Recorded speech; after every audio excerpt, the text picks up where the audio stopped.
everybody, welcome to the Pink Riot Comic Show, where we have two black women talking all things comics, books, nerd, pop culture, all of that from black and brown folks. I am Keisha, aka Hot Havoc, and I am here with my amazingly talented guest, Bree. How you? Not guest, co-host. My goodness, Bree, how are you, babe?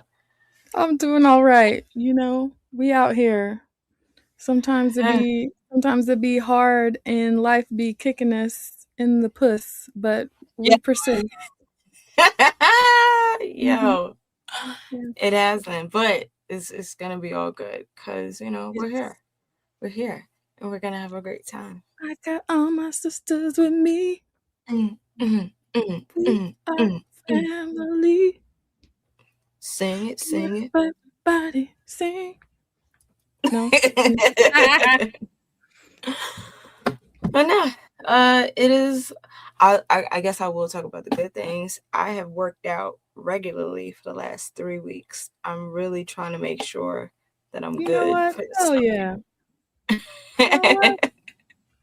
Hell yeah. Hell yeah. Yeah. Yeah. Yeah. Really excited about that. So what's All, one all one of the amazing efforts so that way we can be ready for outside and summer vibes yes, and all of the things to come. It's going to be a vibe. yes. Trying to Yep. be outside this summer with little to no issues. That's the goal. Period. Period. But You better prepare what's a way for yourself. what's one good thing that's happening with you right now? A good thing that's happening with me right now is I am kind of in my meal prep bag a little bit. I Okay. have locked in with some meals that work really well.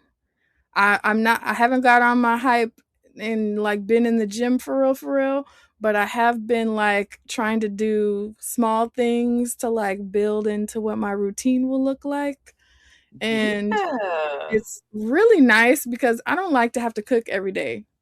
I can throw down, but that don't mean that I want to all the time, if that makes Yeah. sense. No, It's it makes like 100% sense. yeah, I like to make, a whole bunch of things and maybe only have to cook twice during the week, if that. So that's been going really well. Um, Yeah. yeah, that's been going pretty well.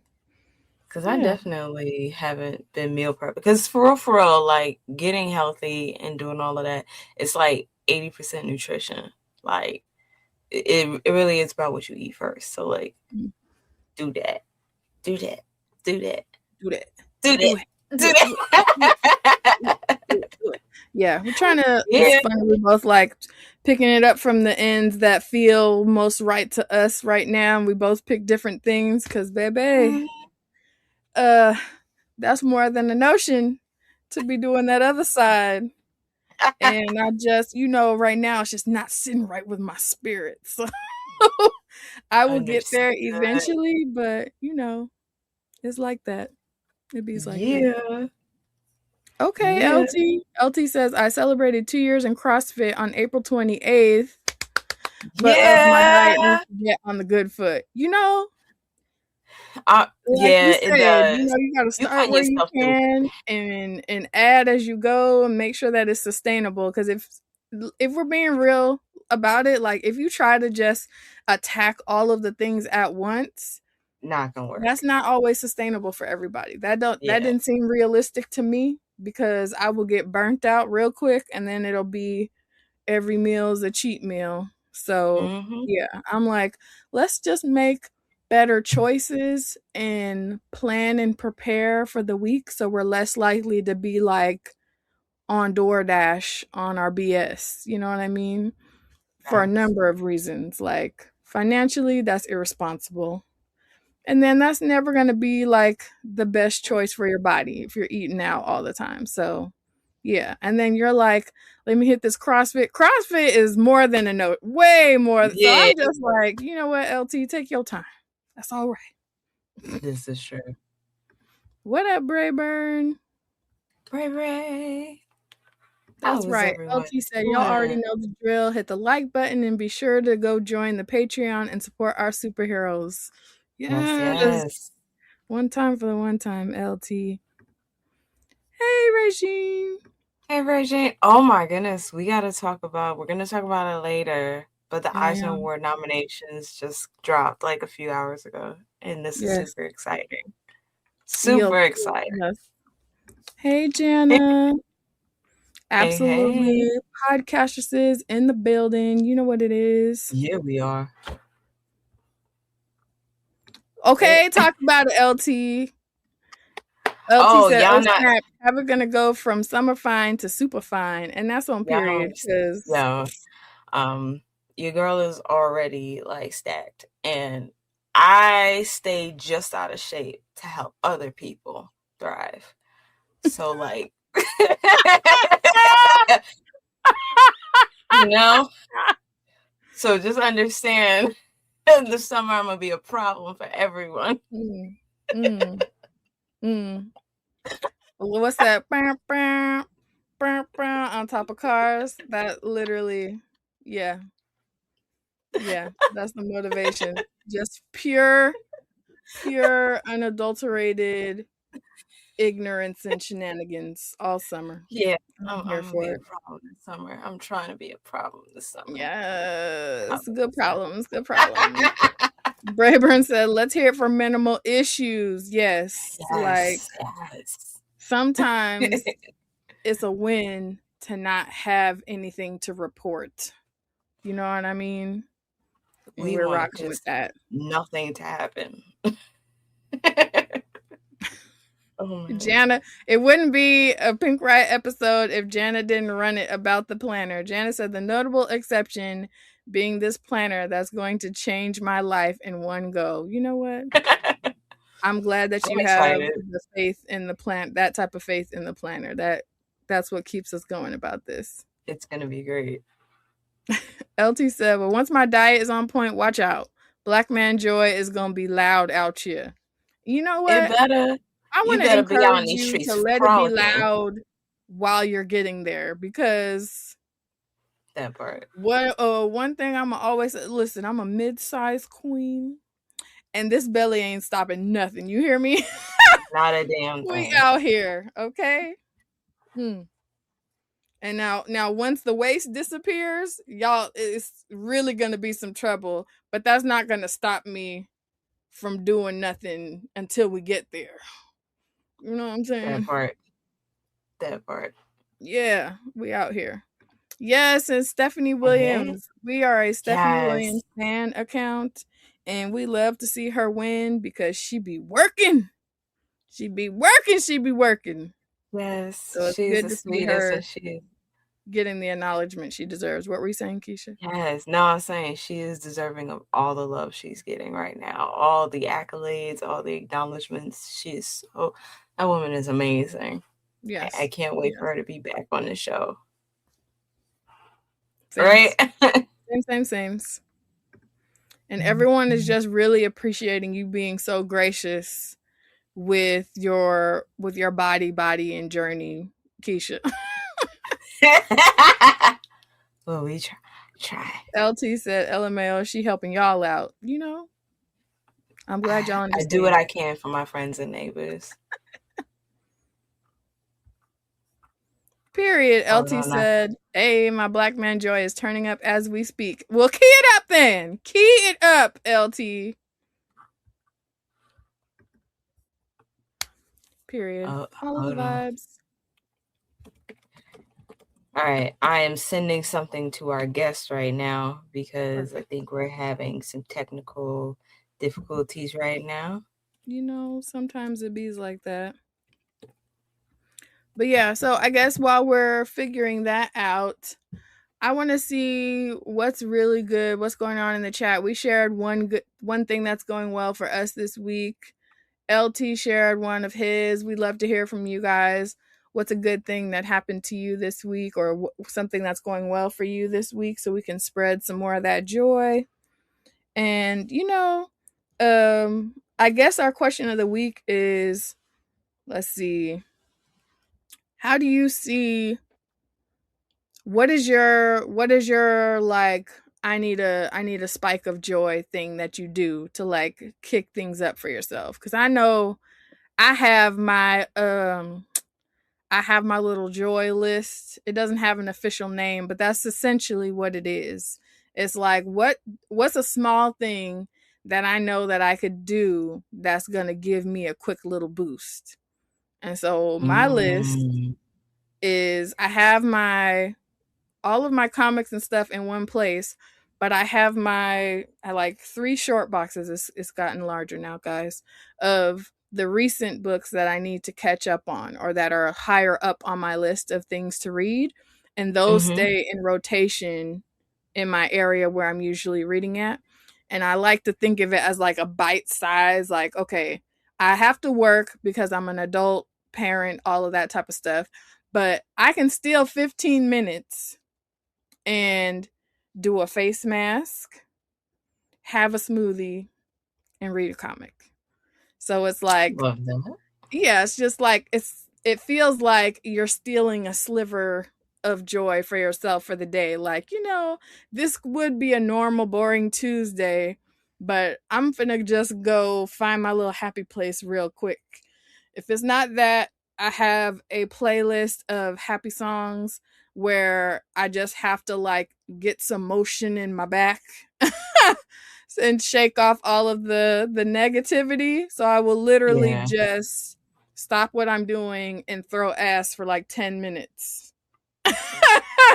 You know just what? I love that. just to stir it up a little bit. Sometimes you got to key yourself up a little, I love that. So yeah. And it's really hard, y'all, to like get out of the mind frame of like, you know what? I deserve a little treat, because it's like that's not going to be happy overall. So now we're like trying to find positive things that can be free and easily accessible at any time. So now that y'all know, that's right, Jana. Oh no, that's Brayburn. That's right. Okay, Brayburn also does a little dance party, and I'm here for that. All right. And Jana said, I want a certificate of appreciation at work. Congrats. Yeah, nice. In my classroom to give it to me and take my picture for the district page. Okay. And it was pajama day. Oh no. I was in full bonnet, slippers, all of it. You know what? That just shows that Jana got spirit. Yes, you do. Jana got spirit. How about you? Okay. Love that. I love that though. Yeah. All right. Oh my God. Hey. All right. I think we are good on our end. Oh my goodness. This is exciting. Okay. We get to get into our interview of the week. Yes. Which is super dope. So let me introduce our very special guest. So I knew about his podcast for a while, right? Had been listening to it for a few years off and on. Did not click that the host was also the comic book writer for a comic I fell in love with recently. Like I'm gonna say maybe last year or so when it first came out. Yeah. I remember sitting in my car reading the comic that we're about to talk about for the first time and realizing like through the comic there's lyrics. So I'm like, oh, bet I know this song. Let me play it. Yeah. The best soundtrack to a comic I have ever experienced. It was like the best reading experience I had ever had. I was floored by it. I've talked about this comic so often, and I still don't think I've done it enough justice to talk about just how amazing that experience is. Yeah. And so when one of the writers asked to be on, I was like, say less. We're definitely going to talk about this because it's one of my favorites. So without further ado, we're going to bring to the stage, into the Lair, DJ, comic book writer, screen book writer, podcast host for all nerds. We're going to bring to the stage, oh, let me see if I could get this, if I could time this right, DJ Ben Ha Meen.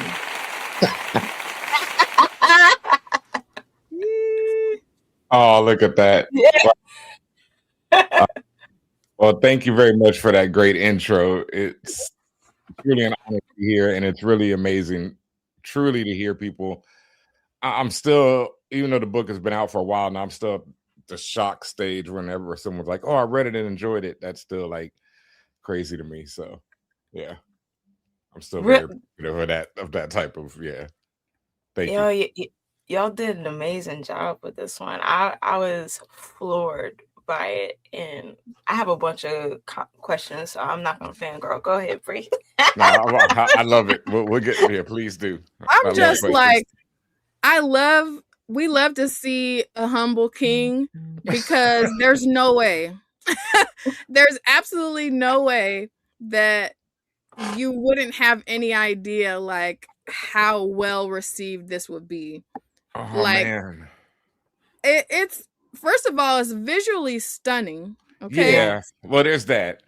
Second of all, it's like, it's very peak Afrofuturism. Like, you gotta just, you know what I mean? Like, and then it's everything that my weird ass loves to see in a book in terms of like world building and what, not just for like the main character we're following, but all of the people that are being influenced by their actions were like along for the story. It's like the revolution. So anyway, we'll get into that. But it's wild to me, like, that we love that you're humble, but it's also just like, it's still, how is it still, I need you to just rest in your excellence. Okay. Well, thank you. That's thank you so much. I mean, for real, that's like, this is my first ever comic book or published work. Like, I self-published a children's book before this, but this was my first ever published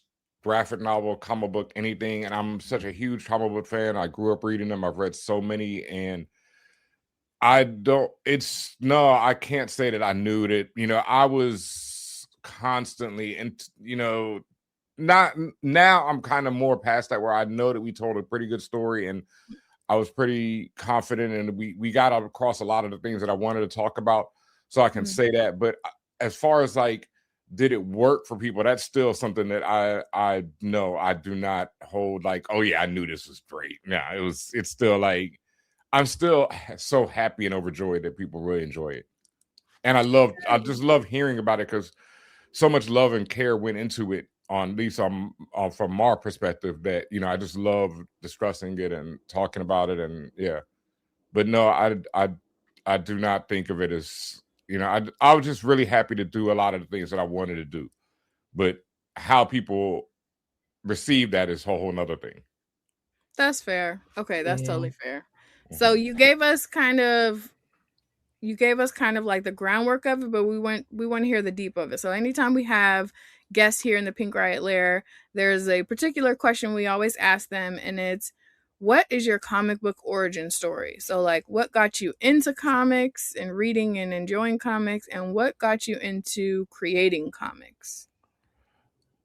Okay, far as reading, it's just one of those things where I've read before I can remember. I just was someone who always was reading and read everything.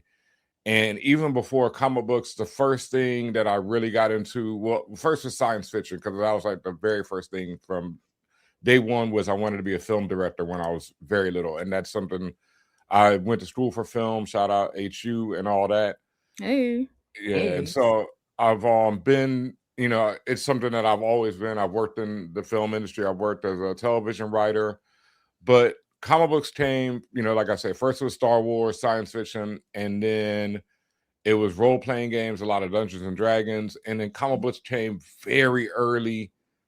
I want to say 8, 9, 10 years old probably. And where I really got hooked is, where I think a lot of people get hooked, is Chris Claremont's X-Men. That was like the thing that just made me like, oh my God, this is something else. Like, this is how you tell stories, just the long form plotting, the subplots, the characterization. Yeah. He just made me fall in love with so many different characters throughout the years. And yeah, so for a long time, Chris Claremont was definitely my North Star, and who I first was like, okay, this got me into comics. And then as far as wanting to write comics, I don't know if I ever, honestly, it's funny. I didn't really think of it like that. I didn't, but it was a lot of things like that. I didn't really think of writing in TV until right around maybe a few years before I actually did write in TV.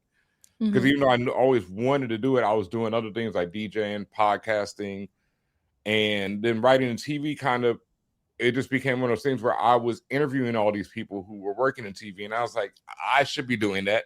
So I love that. You're like, what? Like it's hard?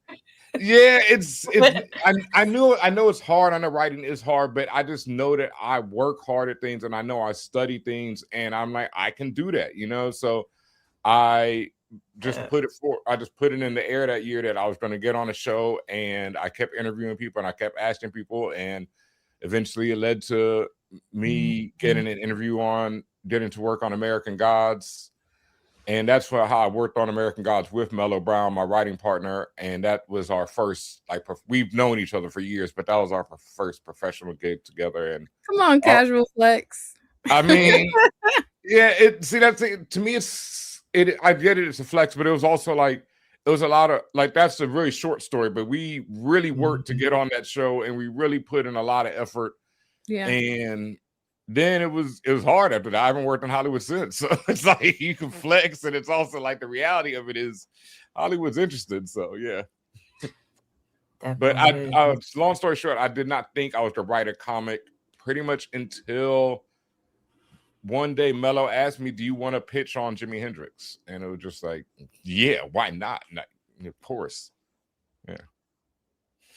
Nice. No. Go ahead, Brie. No, I love that. Like, it just came from, so you didn't have like this story in your mind. It was like, all right, we're going to do this pitch with someone you're comfortable working with. And you really just dug the story out together. Like, tell us more about like how this book came to be. Like, went from, do you want to do this pitch to then what? Because there's a million ways you could have gone with the Jimi Hendrix story. Like, I've jokingly said this on the show before. If I had been alive when Jimmy was alive, I would have been a certified groupie with no shame whatsoever. The man's aura was insane. So you really could have went anyway with this story, but you chose this route. So I want to hear, like, where did that come from? Let's see. Well, like I said, Mello, I was basically back in New York and DJing, podcasting, doing day-to-day things. And Mello was still writing. He worked on a show, Station 19. And then he was writing the Blade Runner Origins comic book, which I encourage everyone to check out. It's really fire. And he was doing that for Titan Comics. And then they asked him, did he want to pitch on this Jimi Hendrix project they had? They'd been working on it for years. Tom Mandrake, the artist, who I'm sure we'll talk more about, he was already on it. And they were like, do you want to pitch on it? And Mello said he got that email, and within an hour, I think he emailed me. And I was, I'm sitting home pretty much kind of thinking that I wasn't going to at least write in Hollywood again, because I'd been out for a few years and was kind of feeling burnt out by the experience and a lot of other things. Wow. And so then Mello hits me, and it's kind of just out the blue.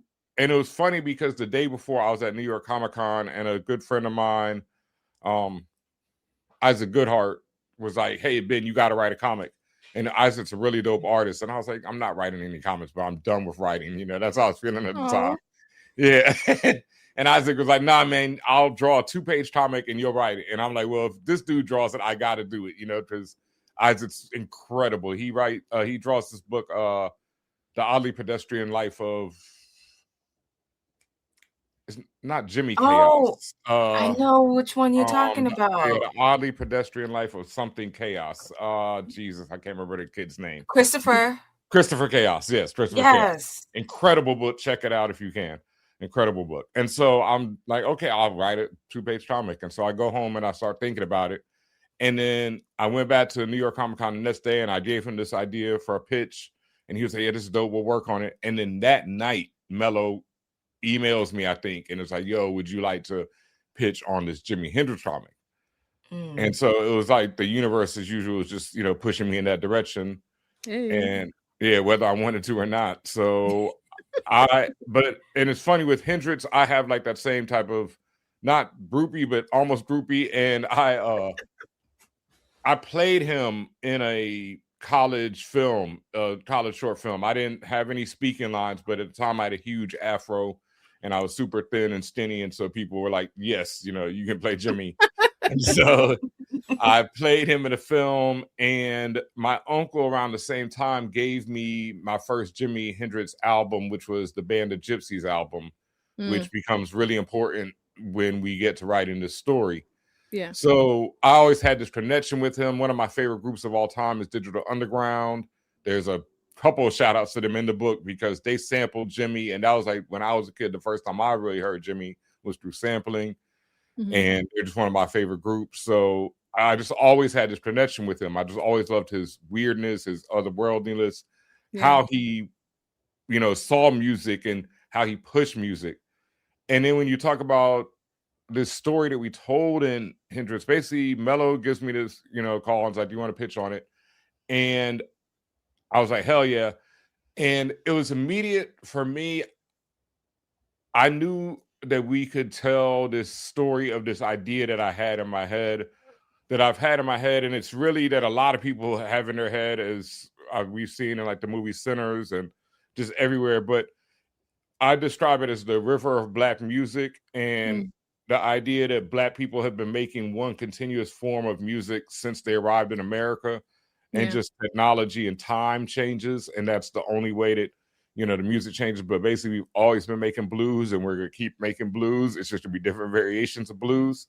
Yeah. And so that's what I really wanted to explore, that idea, because as a DJ, that's something that's just fueled me forever. I just always love how our music just carries us through the ages, and it's been used in our revolution, and it's just part of our life, and it's how it's just always there, and there's just always, Black music is the soul of America, and it's always there. And that's just something I really wanted to talk about. So I was like, okay, this is perfect for that. And then as far as the sci-fi part of it, that's like where it's lost to memory, kind of. Neither Mello and I can really remember exactly where that came from, because we know that Titan and the Jimi Hendrix estate said they didn't want to do a straight biopic. I think he told me that from the first email. He was like, they don't want to do a straight biopic. They'd like something fantasy or sci-fi related. And honestly, that is pretty much all they had. Everything else that's in this book is pretty much Mello and I. That was just all they had. And then, like, Jimmy was a big sci-fi fan. Yes, he was. And his sister, Janie Hendrix, who writes the intro, she worked with us from the very beginning. Like we pitched to her instead of really pitching to Titan, because Titan already loved Mello. So they were like, whatever you got, we'll go with it. And it was really about pitching and convincing Janie that we were the people to write this book. Wow, that's tea. You never hear it going in that direction. It's usually the other way around. So they have extreme trust in him and you guys' ability to work together in order to be like, we just want this one thing, make it work for the family. That's awesome. Well, that was the initial one thing. Working with Janie and the family was like working with any IP. It was a lot of things. Like, I can say this now, because I think I've even said this with Janie around. But like the very first thing Janie said to us was, once we got the gig, at least, but we went through a couple of interviews. We, told her I basically expressed to her that I grew up on Prince. Prince was my god. Just the greatest of all time. You want to talk about groupie? Like, I ever met Prince, it would have been a problem. I would have been all over that man. No question. Like, whatever. Let's go, bro. Like, because that's just the greatest. And so I loved him so much, and that's what I was like. Look, to me, Prince or Jimmy are the two greatest guitarists of all time. And they're both Black men. And that's what I want people to come away from this book knowing, that they're both black men, and I want Jimmy to really be placed in that lineage that we talk about when we talk about the Princes, the Michael Jacksons, the James Browns, the Beyoncés, the Duke Ellingtons, the Miles Davis, the Coltranes, the whoever you want to name, the greats, the Curtis Mayfields. I mean, on down the line, Etta, like just down, all these great black people. And I feel like Jimmy doesn't get mentioned enough in that list. And his contribution to this river of black music doesn't get understood or appreciated enough. And so that's what I told Janie, and I was like, that's what we're going to sell in this book, and we are going to, push that.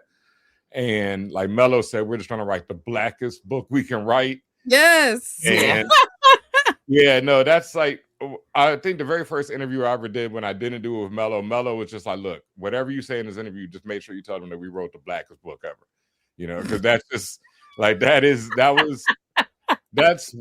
one of our main goals. It was like, I even tell people that there's two ways to read the book. You can read it as a sci-fi space opera with black people in it, or you can read it as a black sci-fi space opera, because it works either way. It can just be a very, Star Wars, revolutionary story, been some rebels fighting against an evil empire, and they just happen to be black. Or if you're black or you're hip and you're reading it with, intention, you can see that it's a black sci-fi story. It's first black, and then there's sci-fi, and it's massively black first. And that's what we really wanted to make sure we did. I mean, y'all did that. Yeah. Like, and when did. I say and did, like, I don't know how people could read it and separate the two, but for me, I saw black people rebelling. I saw black people being in community. I saw black people fighting. And that is something that I hope everybody comes away in this story. But you also see the joy, because like even just down to all of the people there for the music, like, and how they're all expressing themselves, like that's one thing you will find at a black event where everyone is celebrating the like best versions of themselves. There's no uniformity there. It's gonna be a like wide array of creativity and expression, and I feel like that was really well represented in this book, because you got no matter where they were or what they were doing within the story, the drip did not stop. And everybody was doing it in a different way, and the color palette like just kind of exploded, and you didn't even see it. What the color palette wasn't even what was used to separate the difference in that expression. You could literally just see it in the texture. Like whenever we get a shot of like a crowd of people, everyone with their like accessories, different eyes and all this other type of stuff. It's like, wait, what is happening here? Like it was literally like every page was like a smorgasbord of things to consume, because you're just like, you're trying to follow the story. And like, I took my time with this. When we first got it, we were both psyched, and we both had like this like little back and forth, because we both got different covers. Yeah. It was like, you can't just pick. Like, y'all really ate with that. Y'all really did. Man. And I was like, I'm not gonna hold you. I didn't know your game. I just was like, oh, it's Jimmy, I'm copping it. Period. And then you get into it, and the sheer like color, and like I said, the texture of difference in everybody in the crowd and all of that. The creatures in this, like, oh my God. It just they're you can't just run through the story. I literally found myself stopping and like looking at all of the little details and Easter eggs of like literally every page. There's not a boring page in this book.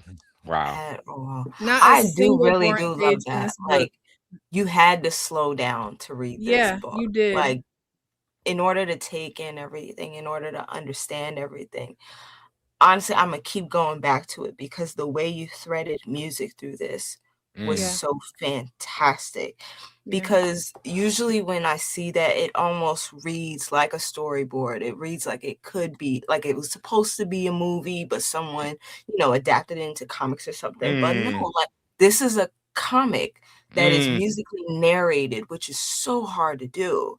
Yeah. And you did it magnificently. And I think it's because, if you let me, like, I think it's because of your background as a DJ and the way you look at music. Like, I went through your website and the way you talk about music, I think with Black Dance Energy, and it's very Afrofuturistic, how you like talk about how time and genre are, they transcend everything. And so, like, I do want to ask you, like, I know you touched on it a little bit, but like, what was that like? That process of being able to translate that music, that belief into this work. Oh man, I like I don't want to curse too much, but it's the coolest ish ever. It's like that's incredible. Like that's the thing. This book was. It was just perfect for me. It was one, the fact that Janie and the Hendrix Estate and Titan Comics, at first they definitely had some notes, but their notes were never around the stuff that we really wanted to do. They were never worried about that or never even noticed that, I guess. And so that was just like, all right, cool. We'll deal with these notes you're talking about over here, because we know that what we want to do is tell this story about music and about Black music. And as long as you don't say anything about that, we are fine. Like, cool, whatever notes you got, we'll figure those out, because, let's just do this. And for me, like you said, as a DJ, as someone who's my whole life, because the funny thing is, I did not grow up musical at all. I was rhythmless, actually, as a young child. I was one of those Black boys who just was born with nothing, and that's okay. Hey, it happens. You clapped 1 and 3. Yeah, I did. I didn't clap. Like, one of my favorite memories of all time is my older sister, who is fly and all that shit, was like, Benjamin, just clap to the beat. And I sat there and I said, what beat? And it's funny, because I don't understand how I heard music back then, because now I hear music in such a different way through years. Yeah, I don't know how I heard it back then, because I did not hear the beat. I would just hear songs, and I would not hear the beat.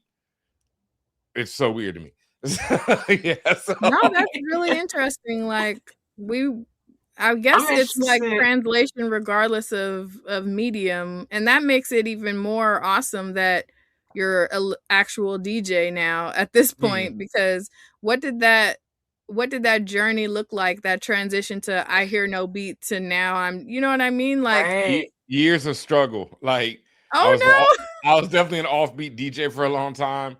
People would just be, it was struggle. And then it was, like I say, it was the years of just dedication, really just learning music and being like, okay. And then things would just click after a while and you would just get it. And but it was like a lot of just study. That's something I just did. I just study things no matter what it is. I'm like, okay, if I'm going to learn about film, I'm going to read as much as I can about film. I'm going to watch every film that I can see. I've been reading comics, so that was already a thing. Music, when I started DJing at like 16 years old, it just absorbed me. Like, that's all I thought about. That's all I would do, is just, whenever I could get back to turntables, whenever I could hear music, whenever I could DJ anything, I would just do it. And so it just grew and grew. And, it's just years upon years of practice. And I honestly don't, it's one of those things you don't notice, but it's like now, I even made a comment on Threads about this last night, because my reflexes are really crazy now. Like, I'll drop things with one hand, catch it with the other, won't even look, and I couldn't do nothing like that as a kid. You throw a ball at me and it's hitting me in the face, like, over and over again, just... And it's that DJing and just repetition and just practice. And so that's why I tell anyone, like, that I don't like to be like, I'm the poster child for you can do it, but it is true, because I was rhythmless. So if you believe that, you want to do something, just do it. and you keep doing it. And when you keep doing it, you can eventually learn to do it. Because look, trust me, I had nothing. And, now I've DJ'd all over the world. So, yes. yeah. But it means so much. It's like there's different levels and ways to approach like excellence with something. And there is absolutely like an extreme level of pride that should be there when you had to like work and study and build your craft from scratch, it's a beautiful thing when someone just has like an innate talent, like they grow up listening to music and loving music in a different way from one end of it. But when you have to like build it and grow it and perfect it from like repetition and hard work, that's a whole nother. Learn it from like a technical standpoint, historical standpoint is different. Yeah. No, because it definitely clearly it worked out for you to be able to translate Jimmy in such a way on the page. Yeah. Maybe that's why. Because you have a different understanding of it. And then I tell people, I think even because it's weird, like, I wanted to be a filmmaker from before, and I was already studying film and how to put it together and shots and editing and everything. It's like DJing just became such a central force in my life where everything revolves around it. I look at everything from the aspect of a DJ. So writing, filmmaking, everything is like, okay, how is this like a mixtape? Because that was like one of the first ways that I started learning how to tell stories was through mixtapes. So I'm like, okay, you have your intro and it's got a feeling. And so this is, and then what's that storytelling? And then what's the next song? Because I would make a lot of mixtapes about relationships. And so it'd be like, you have a love song where they first meet, and then a love song where they're getting to know each other, and then a love song where they're really together, and then they got some fighting, and then they break up, and then, they reconcile and all that. And so I would make these mixtapes like that. So I was always thinking of like stories and how to tell them no matter what field I was in. And music is just one of those things that I use to tell everything. So it's like when I'm writing a story, I'm usually creating a playlist, as I'm writing it, because it's like I know these songs are giving me the feeling. So when I need to write, like I just wrote 3 new pitches and I have 3 different playlists for each one. So as I was writing each one, I would play this playlist and it would get me into the mood, because I'd start seeing that, because it's like, this sounds like this, this sounds like this story. Yes. So for this, I played a lot of rock, not just Hendrix. I just tried to find black rock from every era and just black music that was really out there. And so I just had a lot of playlists of weird, stuff. And then it was just a lot of Hendrix. Playlist available? Yeah, I think I do. I could share it. Yeah. We literally be harassing all of our guests. Like, please share the playlist. I can definitely do that. But I love that you were like seeking out soul from everywhere to just infuse it in this book, and that's very apparent. Yes. I was flipping through the later pages for the spread that I was thinking of, but it was actually earlier in the book. But this is what I was talking about the texture of the crowd. Man, all right. How different everyone looks. This is where I just like the Afrofuturist swag is crazy on this. Yeah. This is where I got to stop and talk about Tom Mandrake for a second, because all right, like when they first told me, when they first were like, do you want to pitch on this book? We got Jimmy, like Mello sends me the email that they sent him and said, we have this Jimi Hendrix project and we have this artist Tom Mandrake on it, and they sent one. It's actually this cover. They sent this image. This was the first image that he ever did for them for it, and so I was like, and this is true story, and I've told Tom this, so I don't feel ashamed of it. I had no fucking clue who he was. Like I grew up reading Marvel a lot more. To this man. Yes, sorry to Tom. Like this absolute godlike legend. I had no idea, because I grew up reading Marvel much more than DC, and I definitely didn't read horror books. And Tom did the Spectre, and he did a lot of different stuff, but his big claim to fame back then was the Spectre. And so I just was not reading, and I wasn't reading DC like that. So they're like, Tom Mandrake's your artist. And I'm like, nah, ain't cool. Whatever. I guess this guy will be good. And so then I go Google and I'm like, yo, this guy is really, and I start seeing his list. And I'm like, oh my God, this guy is, he's done it all. And then I started Googling like images that he'd done of black people.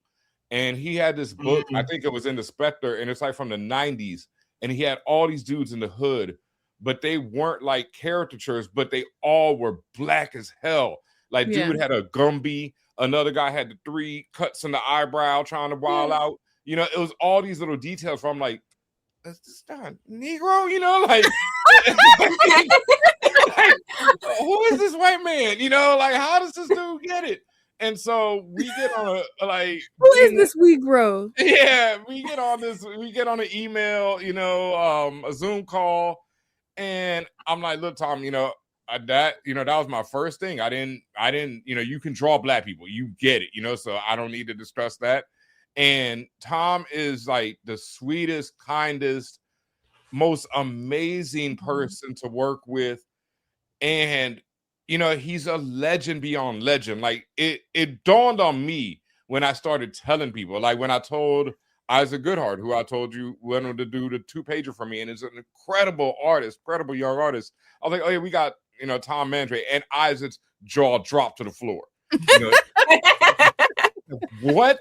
You know, I tell Joe Illidge, you know, what? I remember Joe's face, you know, his eyes blew up. What? Tom, you know, and I at that point, he said it in his voice too. Yeah, you know, Tom, you know, just, you know, Joe just overexcited, like Tom, like, and I'm just like, yo, I had no idea. And by then I started seeing the art, so I was like, okay, this dude is dope. But it wasn't that 2-pager is. It's in the script. It is literally like a paragraph. That's, you know, one of the first things I wrote. And it was Jimmy is, you know, on stage you know, it's in space. They're in this concert hall in space. He's on stage. Him and his band are playing their life out. There's a musical, magical energy coming off him. And everyone in the crowd is completely ignoring it. They're in their phones. They're taking pictures of each other. They're doing that. That's all it was. That's all it was, you know. And then I get this shit back from Tara, and it's like the first page you get, because, you know, I got the pencils and everything first. So I got the first page, which I've said this secret before, but the first page is like a 1, 2, 3, 4 count. You know, it's 4 panels, 1, 2, 3, 4, and then boom, you turn the page and the music kicks off. And so I got that, and I can't tell you how many hours I've spent looking at that page since. Yes. You know? I mean, it has to be days at this point of my life where I've just sat there poring over that page, and how that's like that. It's that type of stuff that just is so crazy to me that I'm involved in this, because as a kid, that is the type of comic that would have just drove me insane. Like, that type of stuff.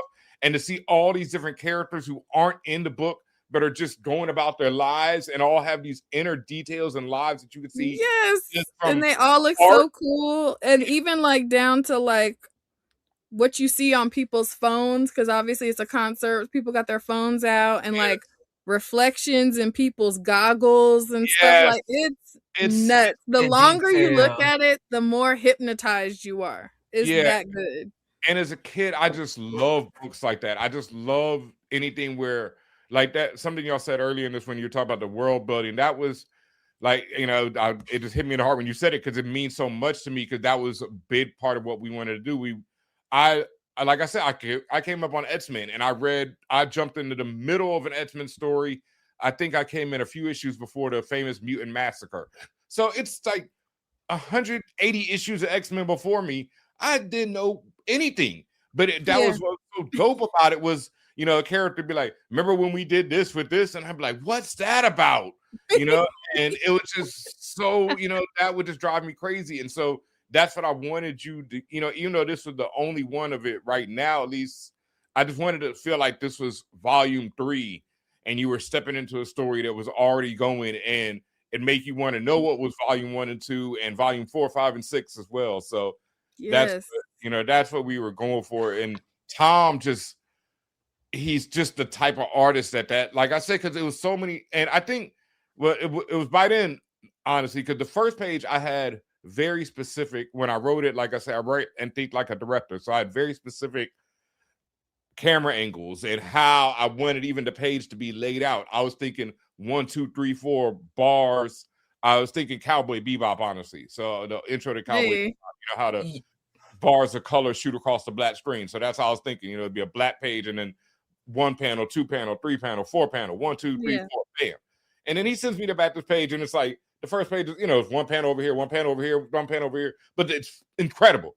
So I'm like, I emailed him right back right then. Tom, I don't give a shit about what directions I had.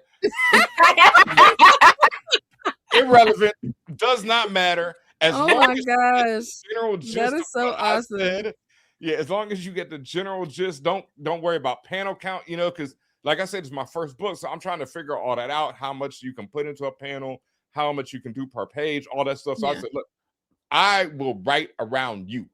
You draw whatever F you want. We got the general story. You know what we're doing. You're feeling it.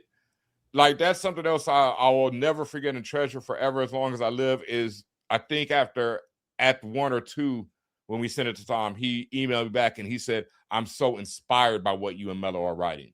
And I'm like, you have written, I mean, you've drawn for everyone, for all of the greats. You've drawn all of their stories.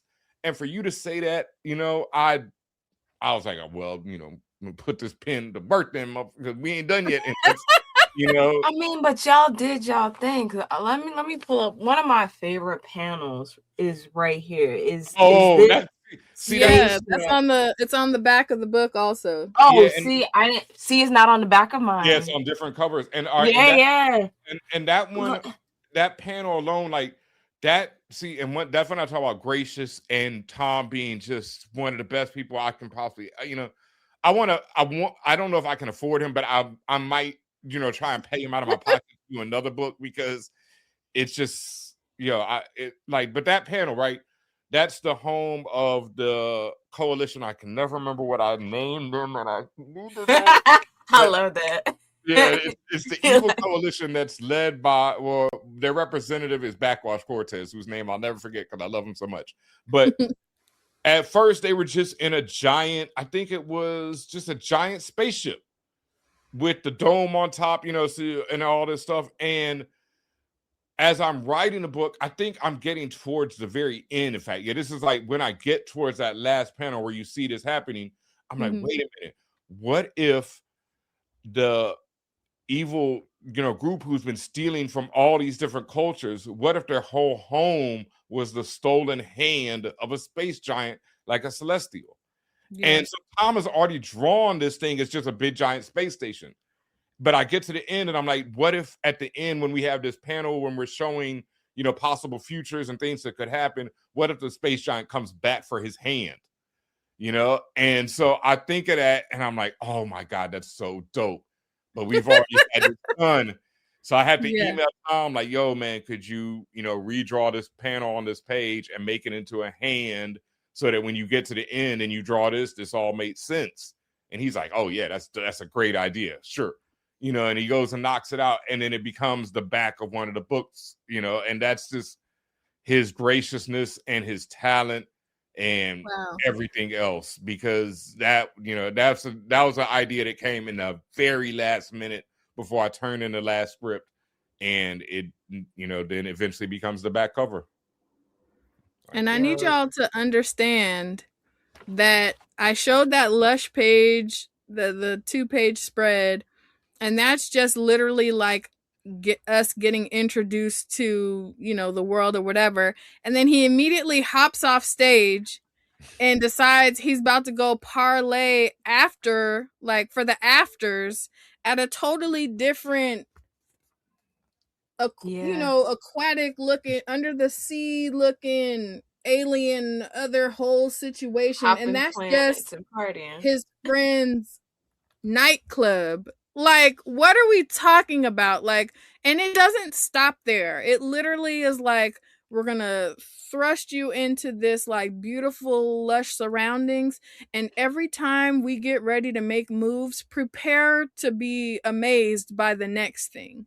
Even down to what they show, like the spaceship that they're using to get around in, and like the vastness of space. And there was a really good quote that was talking about the emptiness of space, and hold on, how fast music travels. Yes. Oh my gosh. Like,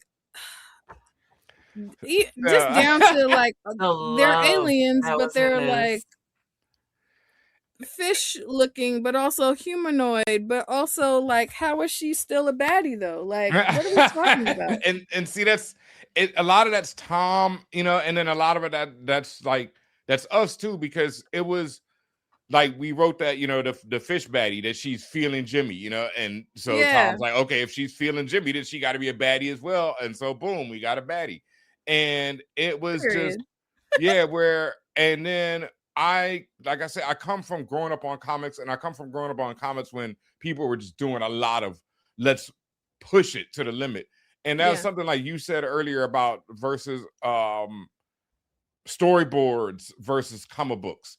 And as much as I come from a film background and I come from both of them, I know they're two different things, and I believe in the power of comics.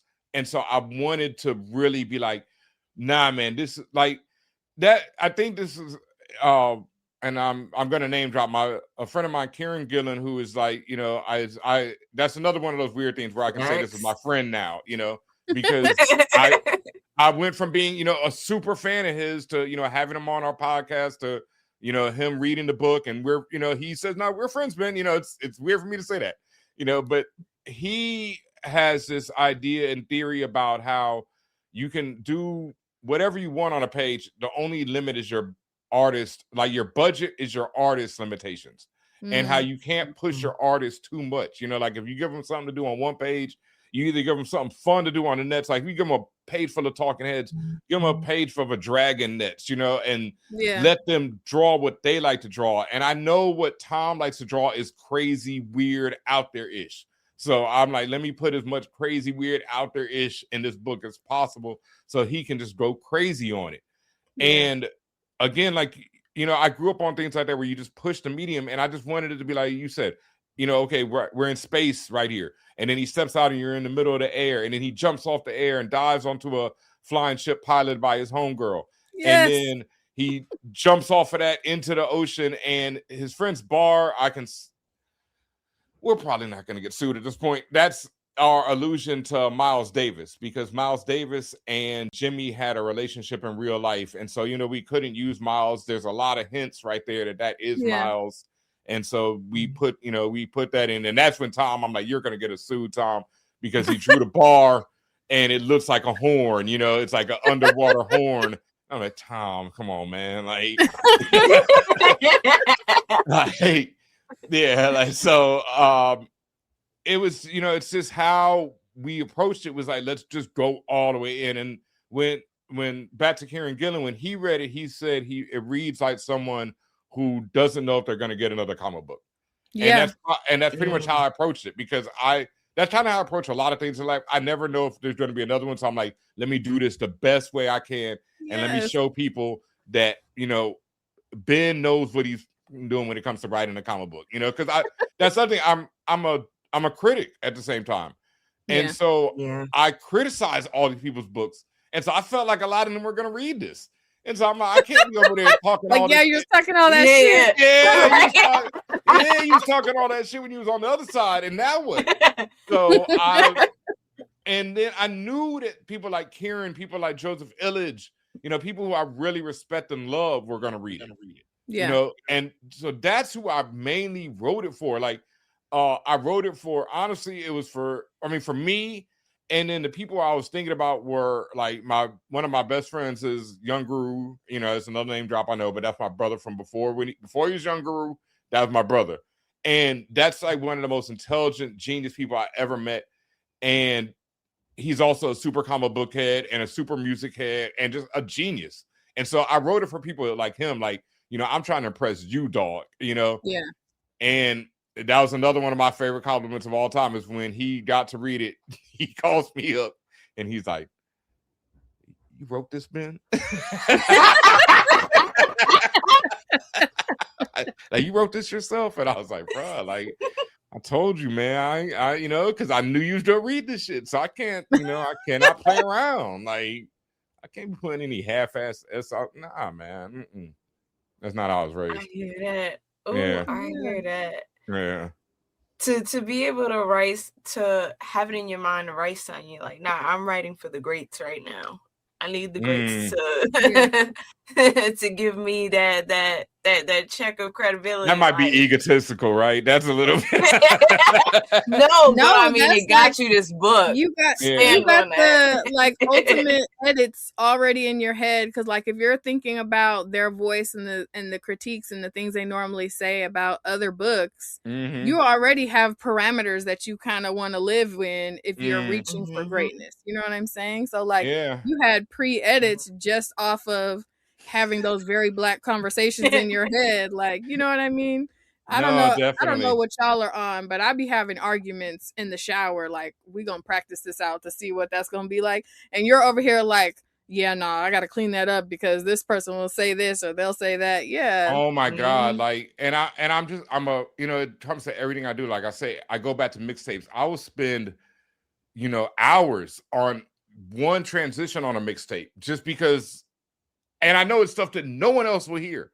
You know, it's just the most minute detail sometimes, but it means the world to me. And yet, and when people do catch it, is when it's like, holy shit! Like, yes, like this book is filled with Easter eggs, and I mean, I try to put one per page. There's stuff from anything that matters to me is referenced in this book. All right, give us your top 5 Easter eggs. All right, top 5. Well, Miles Davis being in there is one. And there's a lot of visual ones, but here it is. Y'all, my bad. I did put him on the spot.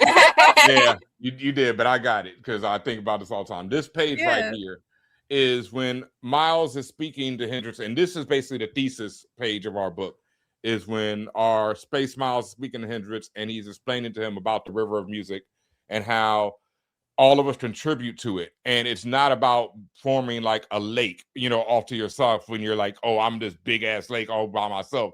It's about you being fed by the river and feeding back to the river. And that's all it's about, you know, and that's what he's telling him. He's like, you got to put your ego aside, put all that aside and just get back in the water and have it feed you and keep feeding it. And when he's saying that, we have this image forming in the water behind him.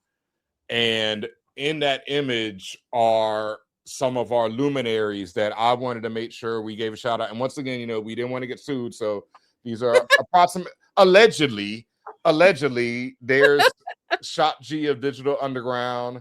There's Vernon Reed of Living Color. There's BB King. There's Janis Joplin. Allegedly, all these people right there. Allegedly. So that's one of my favorite Easter eggs is that page. But one of my favorites, and another reviewer actually called this. I swear to God, I did not think anyone would ever catch this one. Is on this page when Hendrix is dealing with all the paparazzi. One of them says, "Oh my God, I love everything you guys do," and that's from De La Soul's album "De La Soul's Dead." There's an interlude where this woman calls into the radio station and says, "You guys are De La Soul. I love everything you guys do." And that is just like, it's one of the funniest things in the world to me. So, and that's just how my brain works too. It's like a situation will pop up, or I'm writing a situation and it's just like, oh, that would fit in right there. You know, you can put that line from De La Soul from 30 plus years ago that no one is going to get, but you're going to laugh your ass off every time you read this page. And so that's, you know, I do a lot of things. That's how I approach everything I do. I do it to make myself laugh mainly. And if it does that for me, then I know it's going to do it for people like me. And so that's who I do it for. But yeah, one reviewer did catch that. And I just thought it was that was the craziest thing in the world that someone else. You're like, oh, you know ball. Okay. Yes, you know ball. Yeah, you know ball. And yeah, there's just a lot of stuff like that. There's a Star Wars reference about parsecs and how things can, you know, how fast it can go because that's the Millennium Falcon. People always being worried about how quick they could get somewhere. Yeah, I was like, okay, you're preaching. I'm picking up what you're putting down. I grew up in Houston. See, that's the Houston in me. I grew up in Houston where you drive everywhere and people try and drive fast. And that was, as a kid, I'd be sitting in the back. Slow boogie. Yeah, I know what you're talking about. I sit in the back of the car. I'm like, why are these people driving so fast? You still gonna get there the same time we are, you know? And that was like I say, this was May my not relate life. to y'all. Yeah, I was part very of my much life. giving Paul Wall. I was like, okay, I see you. That's the homie. I That's love slow, Paul, homie. man. Love Paul. That's man. Hold That's a on, great before dude. we continue, Stephanie Williams, hey love, she's in the IG chat right now. Oh and she man. Pen. Man, we can't Right, talk about stuff. congrats. Yeah, right? wait, what, did the news come out? Did the news come Yeah, out? it did. What is it? What is it? And I'm sitting. Eisner Awards nominations. Yeah. Holy She got it for Best Writer and Best Limited Series, I think, for Temporal. We would have had to light some stuff on fire if she didn't come out with multiple nominations. Steph, congratulations, yo. That is wow. I'm glad y'all got my recorded reaction for this. Just wow. Man, I'm so proud of you, Steph. Oh man, that's so like I was just saying, I've been working on these pitches. Well, I don't want to get to the sad part, so I'll say with the happy part. I've been working on some pitches for some news stories, and Steph has been helping me. Like she, basically as she does. Man, everybody. She acted as an editor on them, and that alone is one of the greatest things I've ever had happen to me, because Steph's advice and her help has been phenomenal, and she whipped them shits into shape, and I've got like 3 fire ass pictures right now. Thanks to her. So, so congratulations again, Steph, man. That's congrats. Man, listen, that's not you in the lab cooking crazy. It up with Steph. Like, man, we working. We got some stuff coming. Yeah, definitely. I love this community. Hell yeah. Right? We jokingly say that Stephanie Williams is if Booked and Busy was a person, and that's on Man, listen. Man, listen, and just doing it. Shout out to Temporal. Shout out to Roots. Shout out to the Wonder Woman for Street Sharks. Man, I'm gonna say that Wonder Woman again, because the rest of the book been all right, and then Steph came on there, and that. I won't hold you. I thought her news was gonna be that she got Vixen. Yeah. And I don't even want her to get Vixen. I wanted to get Wonder Woman. Period. You know what I mean? Like she's been on We Wonder online. We need to give her the full title. It's not like she couldn't be giving both, because clearly we've seen the sheer number of stuff that she has put out. You know what I mean? And see, Steph is someone like me, that's why I love Steph so much. And she told me I was the first person to get this too. In that Nubia book, she had a character scream out Bia to someone.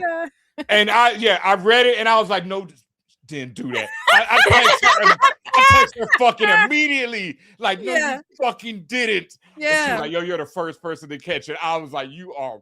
Because that, that is like, if I had a character named Bia, someone was going to scream Bia. That was like, no way am I missing that chance. So, that's and that's why I love like bringing us into these worlds, and that is like, that is my niggas. Like, and being unapologetic about it. That is what I just like. I know this was Jimmy, and so I had the chance to do that, but that's how I approach everything. It's gonna be Black, it's gonna have all these references, it's gonna have our history and culture just baked into it. Yeah. Yo, I love this so much. I can't wait to see what you write next, because like, if this is the debut, imagine what it's gonna be like. Like, bro, somebody in the chat said, I think it was LT, like, that you've been spoiled, because I'm like, fresh out the gate, like, you got all of the... I like, that's the problem. Like, it's like, how do I like? I don't want to be disrespectful to other artists, because there are so many great artists I want to work with. Yeah. But at the same time, it's like fucking Mandrake, man. Like, and then let me not stop and let Justin fucking Prokowicz, who are, and I'm gonna tell this story because I've told him this story and I've told it before, but I like to tell it so people understand what an idiot I can be. When I first got the first set of colors from Justin, I was like, I don't know how. It's honestly on the first page. There's like this panel where I wanted the Hendrix's sweat is dripping, and then it drips down into the Nets panel of the guitar hitting where it's like it's supposed to be, but it's like sweat from both of them. You know, like the drummer is sweating, Hendrix is sweating, but it's that sweat transition through panels, and then it's ripples on the drum. You know, so it's supposed to be sweat, so much sweat that he's got water on his drum. So when he's hit it, it's forming ripples. And he just, you know, colors it one color, and I wanted that to be blue, you know, like water and shit, you know, like sweat. And so I'm like, and I write to C-Man, I'm like, you know, there's trouble changes and stuff. And Mello sees it. Mello's like, yo, what the fuck is wrong with you? You shut up. You go apologize to that man. You let him do his job, and you write this book. You let Tom draw it, and you let Justin do these colors, and you shut up, and you be happy, you know? And so he's right. And so I shut up after that, and I just was like, Justin, whatever, you know, I'm apologizing. You know, I know you're doing this. You are, you know, you doing this, you do it. And then, you know, turn around and Justin gets nominated for the Eisner Award for his colors on this book. You know, so like, you know, just to let people know, the biggest lesson. Everything is not perfect over here. You know, you learn, and that's something like, even though I've known about collaboration because, like I said, I came up in film where it's like everyone, you had to work with so many different people. This was definitely a new lesson in collaboration. And I thank Justin and Tom for just being such amazing people, you know, and we're like all just great friends now. And like, every time I see either of them, and, you know, anytime I'm ever interviewed, I just always want to make sure that both of them get all of the credit they deserve, especially as they're both two white dudes, you know, and they dealt with two black dudes who were like, yo, we gonna make this shit black, nigga. Like, you know, and they were like, all right, you know, we down for that, brother, you know, and they rolled with it, and they never had no issue. And they just, and like when you talk about colors, how Justin gives all these different shades of blackness to all these people, you know, like every brown person in this book is an identifiable shade where you can see them and like, oh, that's that person. And it's that little type of stuff, you know, that care and love where it's like, come on, man, how could, you know, it's to be tough to work with other people because, damn, you know, like, yeah. Have you ever thought about getting set very high? Right? Yeah.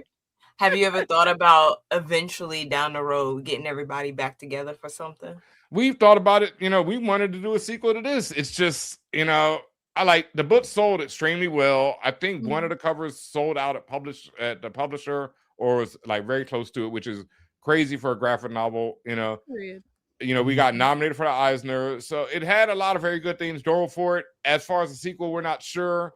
As far as getting them together, like I said, I will pay both of them out of my pocket. You know, I'm still trying to buy one of the pieces of original art from this. I don't, you know, Tom hasn't sold any yet, and his prices are dumb high, but I would love to have that. And I would pay this man whatever, because, you know, he's worth everything. And like that, if I could get that 2-page spread, oh my God, I would, you know, I'd kill for that. Yeah.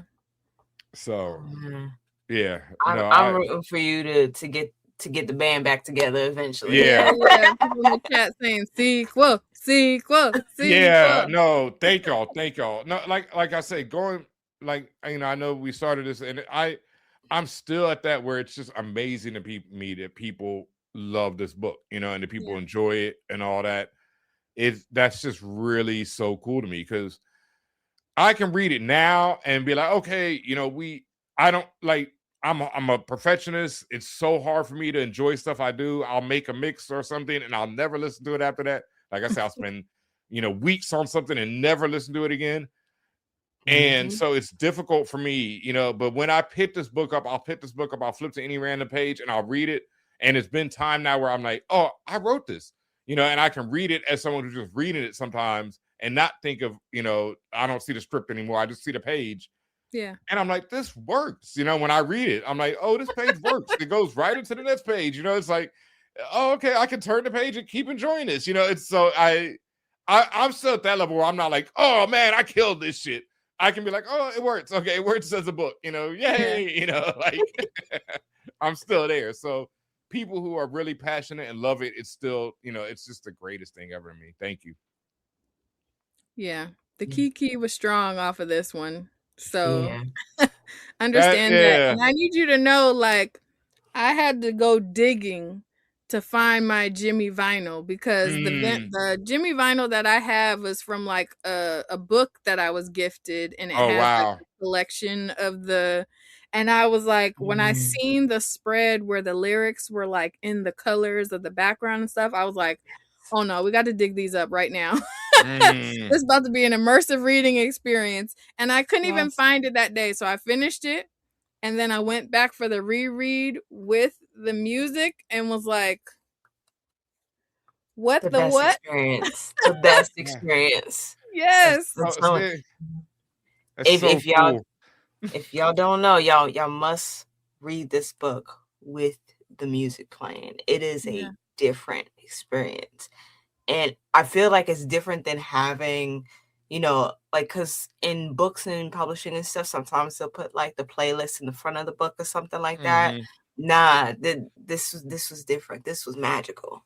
Like, you brought magic. You had to go into digging for it, because like I love Jimi, but I don't know all of his songs like that. So I was literally like, let me Google this real quick and figure out where I could find this. But yeah, that would be very tea for you to share that playlist of all of the music that you were, you know, listening to inspire you for this. And like, I don't know, just like drop it in your bio or put it in your stories or something like that, so that other people can like catch the vibes that way. Cause it's a different, and I'm very curious to know like what other songs were on repeat, like to complement the Jimi songs, because you mentioned listening to a number of artists. Yeah, it was all kind of people like Block Party, who are some of the newer artists I was listening to. I think I went on Tidal and typed in Black Rock, you know, and then just, you know, hit play and let it, whatever it started playing that I liked, I just started adding it to the playlist. And so I found mad groups through that, you know, when I was doing that, because I didn't know a lot of them. That's even better. Yeah. Oh no, that's like, I love discovering music. That's something that, you know, I'll never ever get tired of. Same. And so you're in good company. Okay, No. Okay, 3 black rock groups that you found during this that they're in your playlist, like they're in rotation. In the rotation, yeah. Okay, I can't say that I found during this off top, because I'd have to look at the playlist. I can probably pull it up, but I just because I've been jamming them right now, I want to credit, like I say, Block Party is one, and then 2 bands who I just found recently, because I've been on this really big distro binge lately, and really understanding how like distro music is like some of our funkiest, illest music, and then it gets reduced to like these corny songs that you hear 24/7, and those are not the real, you know. And so I found this band El Coco. You can find them both on Tidal, on all streaming services. El Coco is just, every song I've heard from them so far has just been absolutely incredible. Just fire instrumentation, all that. And then this other band, Machine, who's another distro band.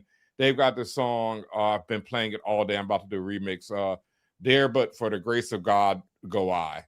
And it is just, it's so beautiful. It's this woman singing about how dude wants to move out the hood where there's no blacks, no Jews, or no gays. And she's like, and there, but for the grace of God, go I. You know, and that's like, ooh, like that shit just, you know, like that is like, that just, oh my God, that's just incredible. Machine, and everything I've heard from them so far, I've been listening to some of their other stuff, just absolutely fire music. You said Machine and El Coco? Coco and Machine, yep. And there, but for the grace of God, go I. And El Coco is just Do It, I think, is one of the songs. But that whole album, Coco Motion, people say Coco Motion, that song is like, I was reading on Reddit, because when I find these groups, I just try and, you know, start digging about everything. And someone said that Coco Motion is like the basis for a lot of what electronic dance music is today. And I believe, listen to that song, you can hear immediately adding to my No, I've been playing, like, I'll tell you, I've been playing that Machine song all day. Like, that's just been in my loop all day right now. Nice. Yeah.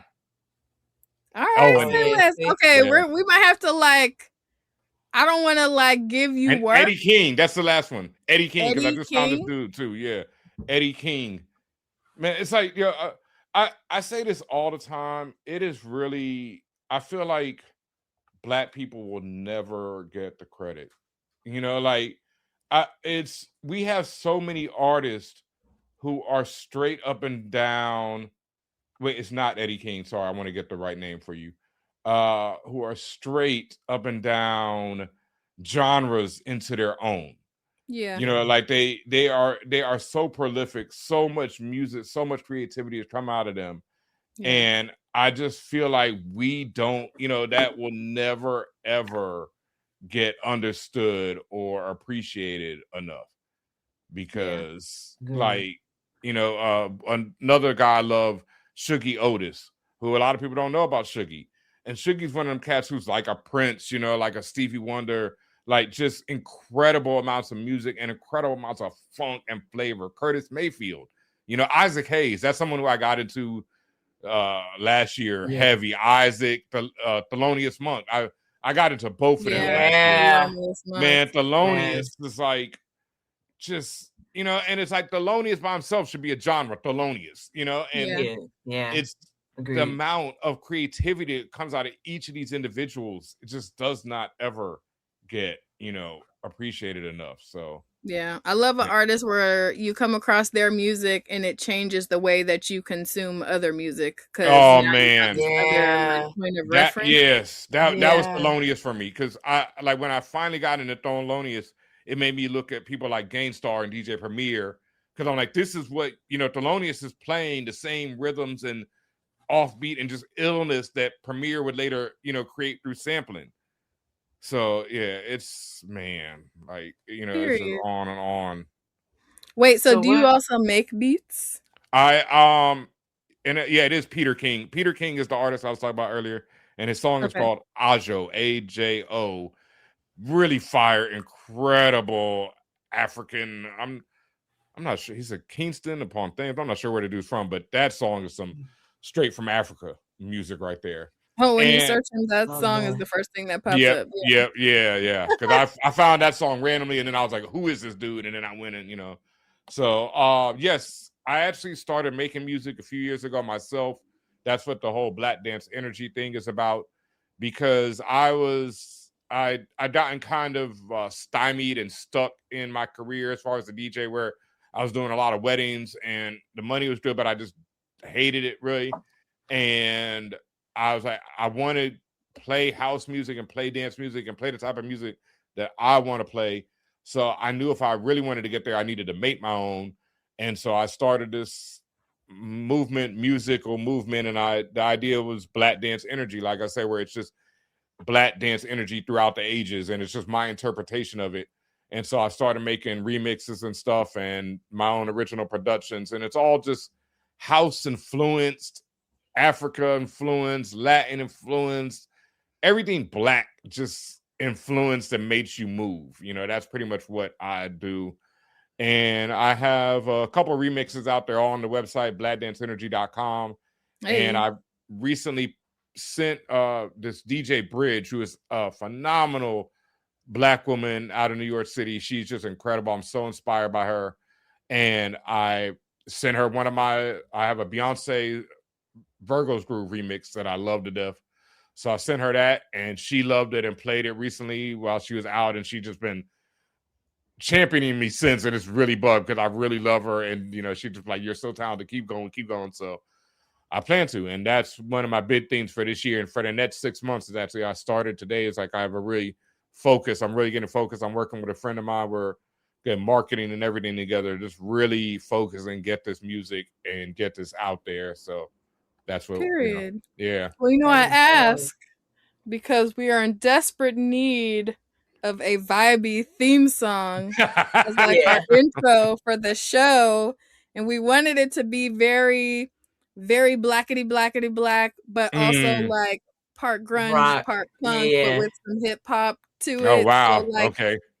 If you ever just feel inspired to create, and we should happen to cross your mind, just know that we would be tremendously grateful.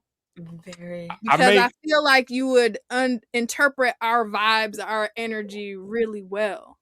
Just off of the conversation. Oh, and that's perfect. No pressure. No pressure at all. No pressure at all.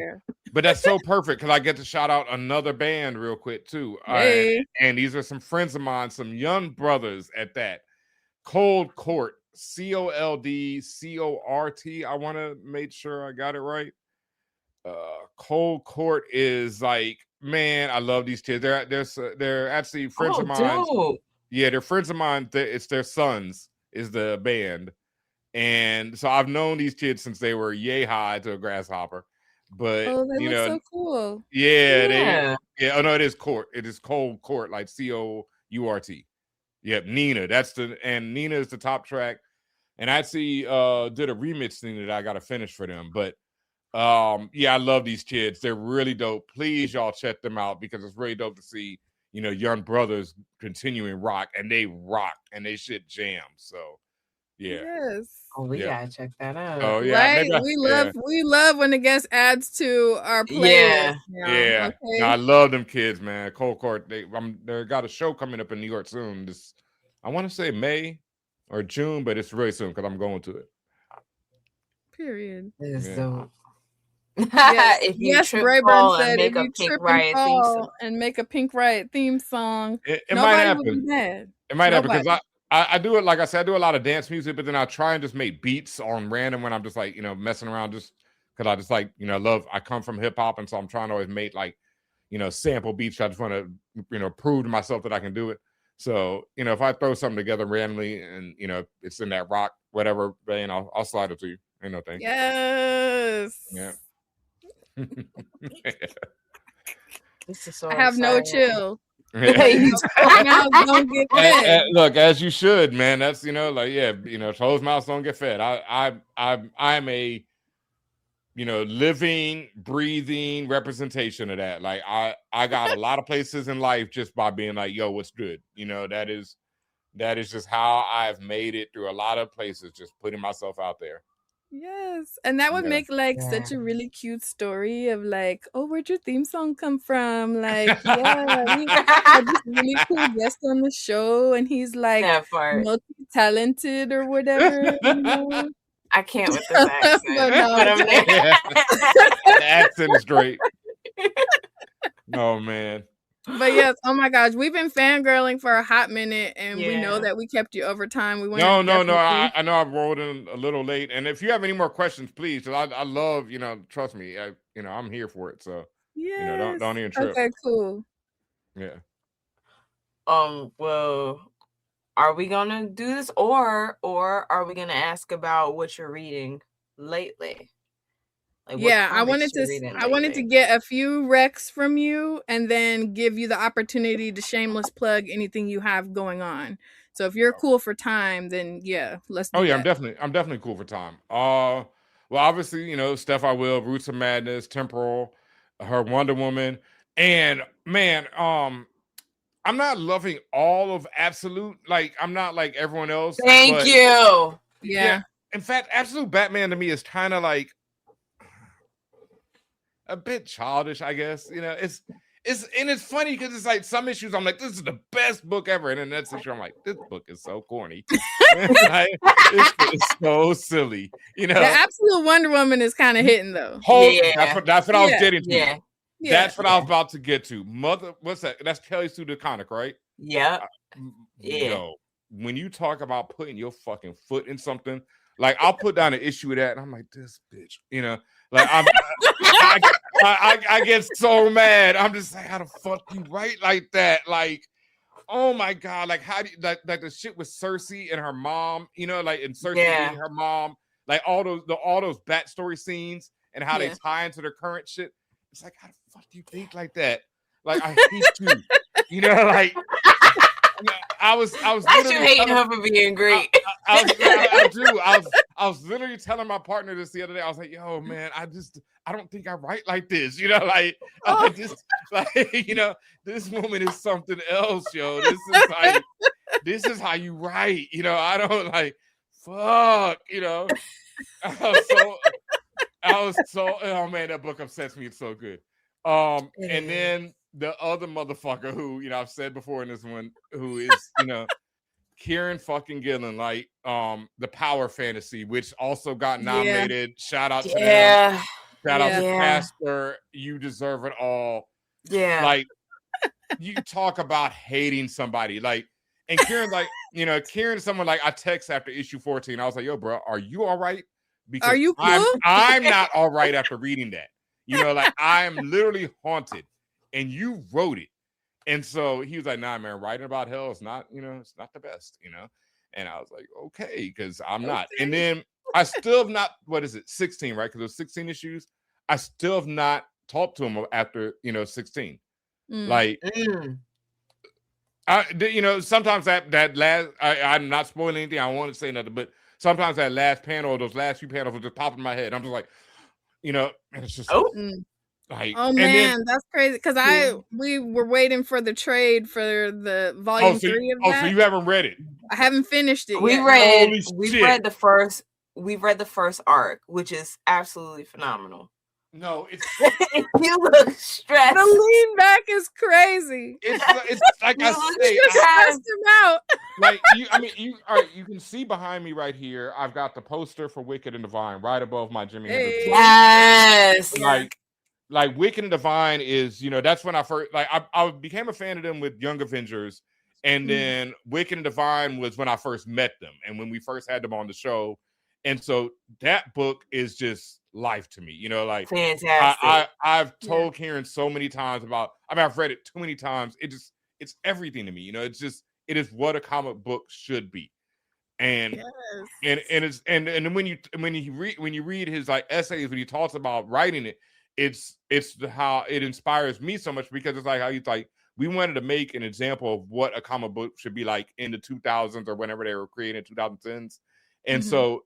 And it, like that's how I look at Hendrix. It's like I just want to create an example of what I feel like a black sci-fi, space opera should be, and let me put everything into this to make it like that. Yeah. So, I love him to death. And then Power Fantasy is just this. It's only 16 issues, and without spoiling it, it is one of the most perfect 16 issues where the foreshadowing is so like. That's why I hate. Well, I keep saying hate. That's why I can't stand him sometimes, because it's so fucking apparent, it's like he is yelling it in your face. Like I'll use an example that won't spoil it. I recently rewatched Inception, the Christopher Nolan joint. Top 10 of my favorite movies for sure. And I kind of forgotten a bit of the twist, I knew about the whole cloning and stuff, but I kind of just forgotten exactly how the ending worked. Right. And then so when I got to the end, I'm like, oh, that was dope. And then I'm sitting there and I'm like, Michael Caine yells it at you at the beginning of the movie. Like he literally yells it at what's his name's character. He's like, yo, he's not, it's a twin, you idiot. He's not doing gills. He has a twin. And dude's like, no, he doesn't. He has no twin. Nah, and goes on, and it's like he yells it at you, but he's yelling it at you while at the same time he's showing you this beautiful woman. He's showing you these other magic tricks. So you're being complete. It's the trick. You're being distracted. Even though Michael Caine is yelling at you the plot of this movie. And Power Fantasy is the exact same thing. Kieran is yelling at you the ending of issue 16 from issue 1, and he yells at you through every issue what 16 is going to end on. And at the end of 16, I was still like, well, I didn't see that fucking coming. and I've gone back and reread it, and like I say, in every issue, it's just leading up to it, and it's just like, this is what's going to happen. Like I think in the very first issue, he says this is what will happen at the end of issue 16, and it's like so perfect, and I just love that book so much, and I'm so excited to see what they do next with it. But it's also one of those things like I that's what I did text him about. It's like I'm hopeful, but I'm also not, because I do not think these characters are going to get it right, no matter what happens later. It's just, that's fair. Yeah. Like M-Shy Dash in the chat said, I'm obsessed with Etienne. I can't stand his ass. Perfect. We were no, both that's my man. Him from the beginning. Love him. That's his pure audacity. I still don't. From the beginning, don't think you're going to. Oh, he's a horrible person by no stretch of the imagination. I still love him though. And I had this debate with Kieran, and I need to bring it back because he felt like I would understand more as the book got on. I still don't think Etienne sees himself as a black man. And that was my big issue with it, because I was like, Kieran, as a telepathic black man, I think that'd be the first thing he sees himself as. And Kieran thought he did. And he's like, there are things that he does in the book. But even by the end of it, I'm still not 100% on that. But at the same time, like when I was talking about it with Casper, he's like, by the end of the book, you're going to like Etienne. And I see his point by the end of it, is what I'll say. I don't really, you know?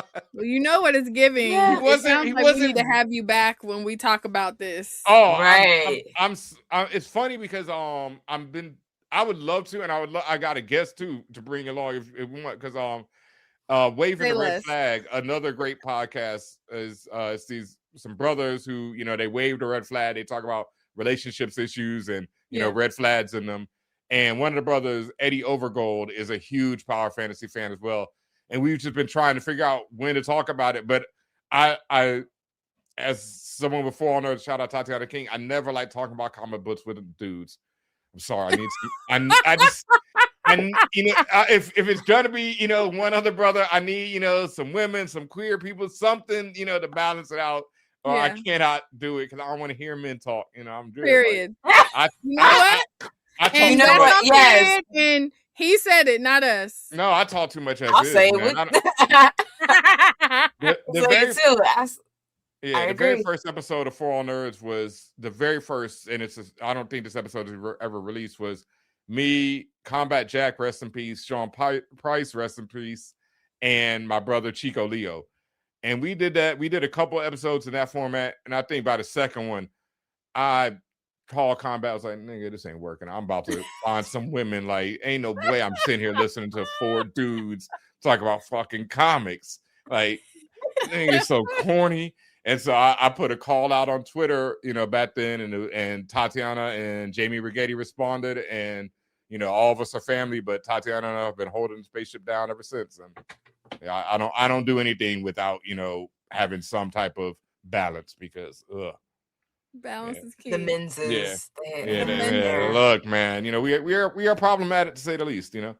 And that's something else I really want to say thank you for, is that we didn't really talk about them too much, but Vesper and Raina are two of my favorite characters in this book. Like, I would write the sequel that I have in mind is really about them more so than it's about Hendrix. And they are just like, and that was like, I asked my partner when I finished, because, you know, I'm a dude. And so I was like, yo, did we write women correct? You know, and that was very important to me. In fact, one reviewer said we didn't pass the Bechdel test, and I was pissed because we fucking did.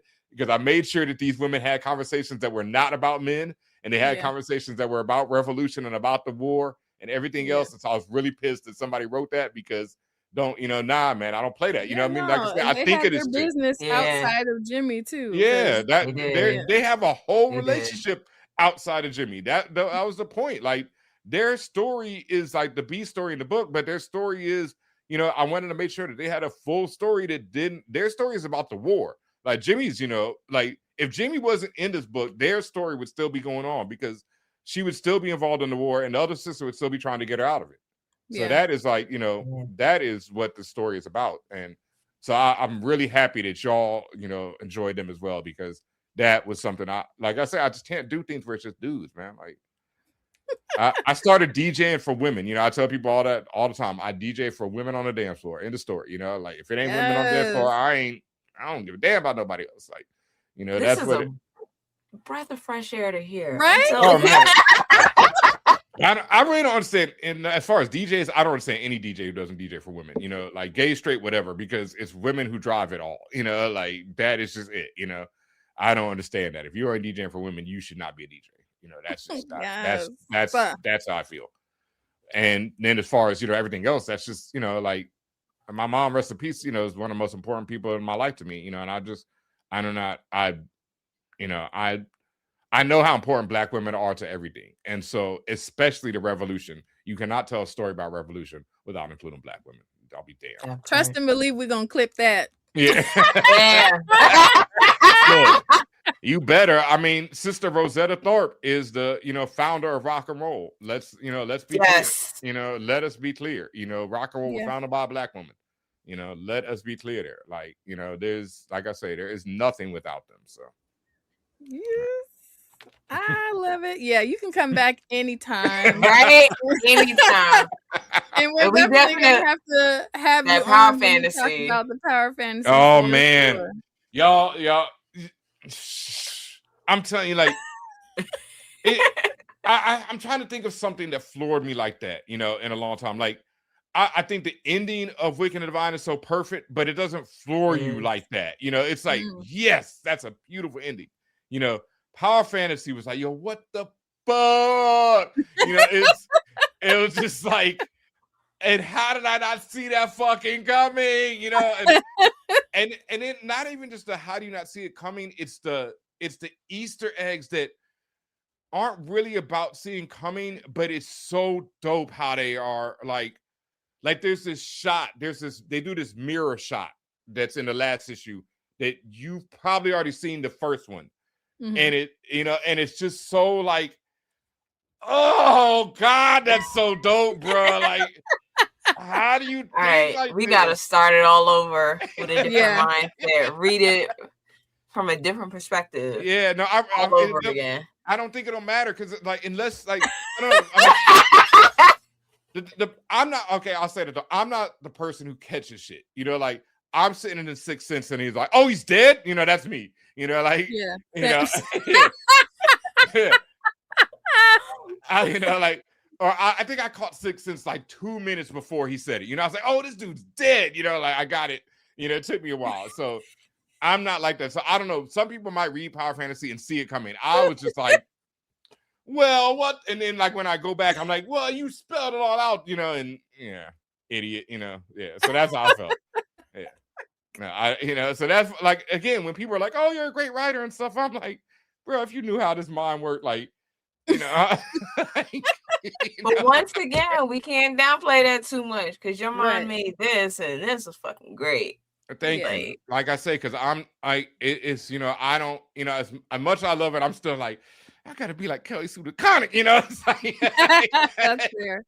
It's like, but you also have all of those like points of references to pull from of like, okay, this is what I'm comparing myself to. So that's fair. I think it's awesome that you stay in that vein because that just means you're gonna keep building on it and giving us more and more cool shit. Oh yeah, because it's like I want to, like I just, I know, this is good, this is great, and hearing people like you say it, it's like, well, I also come from and this is kind of I got to get out of this mentality of what are you going to do next? I definitely come from that. Like, oh, that was awesome, but what's next? And that's something I got to get out of, and I think people need to get out of that because we don't sit and appreciate things enough. And that's something this book has taught me because it's been it'll be 2 years now because the Eisner nominations just came out, so it'll be 2 years. But it's got legs. It's like people are finding it for the first time, and even people who read it 2 years ago are still loving it. And so that's something I've had to learn to appreciate. Like, you did this, Ben. This is something that will stand the test of time, and you can stand on this forever. You can always be like, I wrote that, and that's something I don't do a lot of because I've done a lot of things in life, but I don't really stand on them. I'm always like, okay, what's next? What else am I doing? Well, I want to encourage you to share that playlist and celebrate the anniversary. And that way people have a new lens to go and reread or discover it for the first time. And we will definitely champion that playlist and share it on our platform as well because we love a playlist moment. Yeah, and I want to do a video because I've been meaning to do this, and like now I've said it on several shows where like I can say some of these Easter eggs because a lot of them I didn't want to say because legal reasons and stuff. But now I'm like, yeah, whatever, ain't nobody gonna bother us. It's good. Yes, so that might be cool to like drop some of them for that. Yeah, no, I definitely want. We gotta hear from you. Yeah, we're gonna hear all of your shameless plugs. Where can people find you to follow? Where is the best place for people to buy the book so you get the most money and credit? What things you have coming up that people can support you in? Just shameless plug everything you got going on. All right. Well, first off, I am DJ Ben Ha Meen, and you can find me on pretty much all social media at DJ Ben Ha Meen. My AKA or my the Finsta page is Black Dance Energy because that is my other project that I'm working on which is my music that I'm putting out. And you can find all of that at blackdanceenergy.com or biddjenergy.com. I got them both. It all goes to the same thing. And that's basically my main page where you can find me. You can find links to For All Nerds. You can find links to Hendrix. As far as buying Jimi Hendrix, I would encourage everyone to support your local comic book store. And if you don't have one, or if you just want to get one, and if you want to get one signed, this is what I would say to do. Hit up Anyone Comics in Brooklyn. That is my local comic book store. I do a lot of business with them. Shout out to my brother Demetrios, the owner. Just great comic book shop. And they ship, I want to say worldwide. Yeah, they ship worldwide because I know you're shipping some stuff to Japan before. So they ship worldwide. And if you tell them that you'd like a signed copy of Jimi Hendrix, just, call them up, email them, hit them on Instagram, Twitter, wherever, and tell them you like a signed copy and give them your information. And I'll go over there and sign it and we'll get it shipped out to you. Straight up. Oh, that's cool. Yeah. And let's see what else. You can find For All Nerds is a long-running podcast. We like to say it's a podcast of geek and pop culture from the perspective of people of color, mainly from the perspective of Black people, because people of color be effing up sometimes. So, it's me and Tatiana King. We are the yeah, we ever since the last election has become from the perspective of Black people. Before that, it was people of color, and then it's just been from the perspective of Black people. And, I do the same thing online. I'm like, I read everything, but it's heavy on the Black over here. Yeah. We love y'all. We got my brother Joel and Luna there. Joel is our social media maestro, and Luna is our editor and everything else. And, so it's a little team, but we are For All Nerds. We talk about geek and pop culture. We've been doing this for one of the longest. We probably inspired most of your favorite podcasts, if you don't know about us already. And we present it from a very Black viewpoint, a very political viewpoint.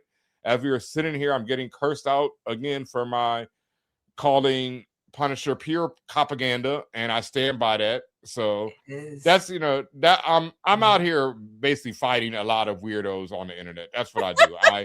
I say things, and then when they say something, I curse them out and dog their mothers because I have no shame, and I feel like people are way too nice with idiots, and I'm like, I don't play that. Oh yes, yeah, I'm vicious. Yeah. Don't come for me, Argentina. I will come for you, bro.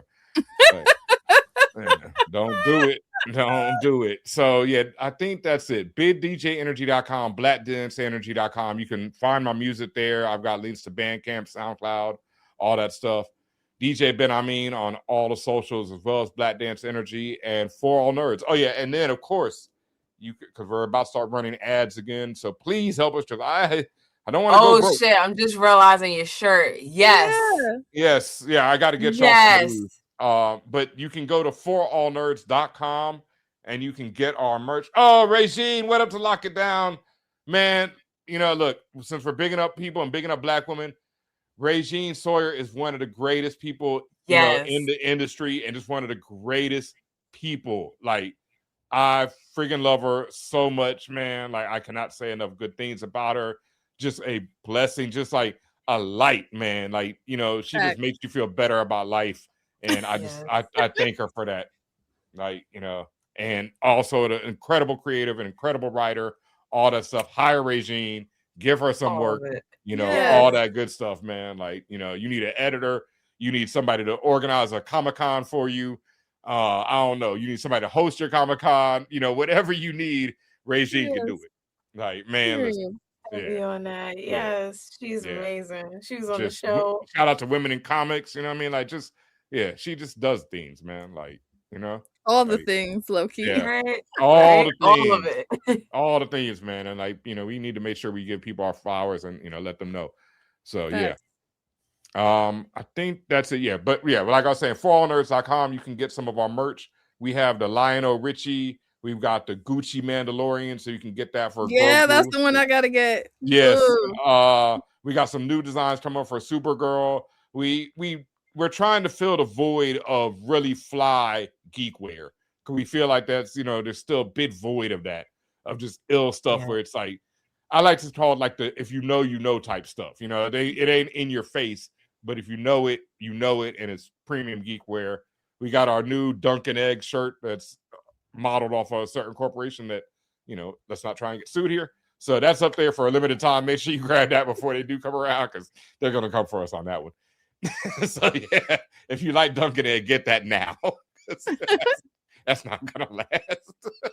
We're not going to get away with that one for long. Yeah, forallnerds.com, where you can get all of our merch and you can find out more about our podcast and everything else. Make sure you follow us. We're doing a lot of things on YouTube. That's like the big push this year. So if you are listening, please go and follow and subscribe on YouTube, because that is where we're really doing a lot of things.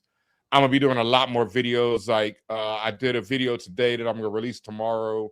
I'm sorry, I'm just plugging too much, but talking about my love of Warhammer 40K, which is a super geek, super not so obscure anymore, but super deep cut role-playing game that I'm obsessed with.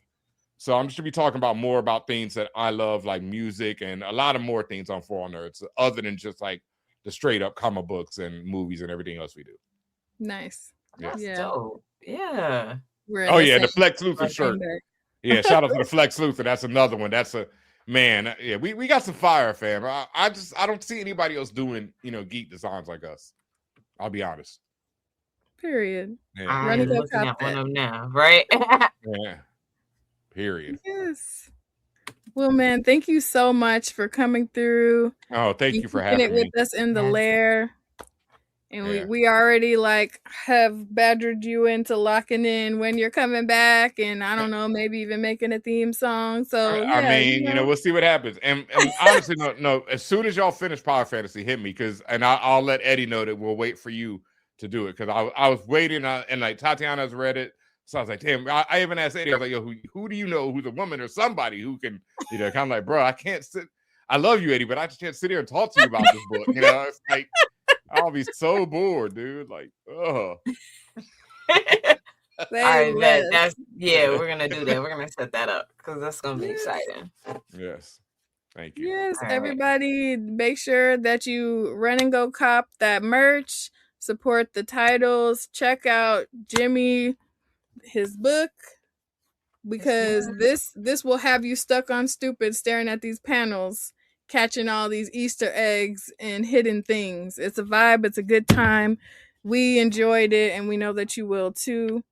And we can't wait to have you back, Ben.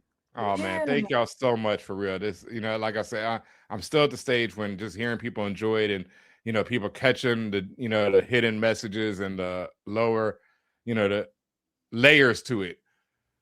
And like I said, I just feel something, we put our heart into it and we loved it so much. And I one last thing I'll say is, like, when I was sitting in the movie theater and I'm watching Sinners, I was like, this motherfucker again, because I felt like and it was like I wrote this book. Yeah, I wrote it before. Yeah, I felt like Soldier Boy, like check him out. Because I wrote it before I ever even knew there was a Sinners, but it's that same idea is in both of them, of this river of black music. But at the same time, I love Jordan for it, because I was like, that's so great to see that all these people are thinking about this, and to see it visually represented was something that I can't do with this book. So I mean, at least film wise. So thank you, and that's why I just love this book, and I feel like it will stand the test of time, because it does have that. That type of stuff is like beyond even just a comic book story in the sci-fi space. It's just really about black music, and it was like my love letter to black music in general. Yes. Love it. Love that. Yeah. Once again, just thank you for coming on and kicking it with us and talking about your comic, man. I can't wait to see what you do in the future. Yeah. Oh, thank you. Just can't wait. I'm so excited for you. I want to make sure I get it right, because I do want to do one more last shout out. Period. I might be doing not might. I'm putting the brother Jordan Clark, author of Ancestor Recall, another incredible book, one of my favorite books of the year. Absolutely so dope. It's in trade now. Make sure y'all pick that up. When you call up anyone to order your copy of Jimi Hendrix Purple Haze, say, I'd like the trade of Ancestor Recall. They're a great read together, like for real. They are. Yeah. They are. And Jordan and I can I can announce this now. We're working on some stuff. Nothing's concrete, but it will be. I promise you that. Like we got something. I actually sent him one of those pictures that Steph. I sent him all three of them, and he really liked one. And the one he really liked is the one that I really want to write too. So I think we're gonna do that together at some point soon. Let him cook. Yeah. Let him cook. We just had him on the show, so yes. Oh, I love that brother. Yeah, I love him, man. He's so great. So, yeah, I'm really excited about that. And I haven't even emailed him back to tell him that. So this is some breaking news that I'm like, yeah, Jordan, yeah, no, we're gonna do that. Yeah. It's a Pink Riot exclusive, y'all. Right. Yeah. And when it gets announced, we'll come back and make it for real, on here as well. Yeah. Yes. Period. We are gonna hold you to that for sure, because that's a title I definitely want to read. Period. Oh man. Yes. Yes. I'll tell y'all the concept off air. Yeah, I can't say it on air, but I'll tell you off air. Say less. Yeah. Say less. Yeah. All right, y'all. Give it up for Ben. Make sure you run and go cop that. And we'll come through the lair. All right. Later, Ben.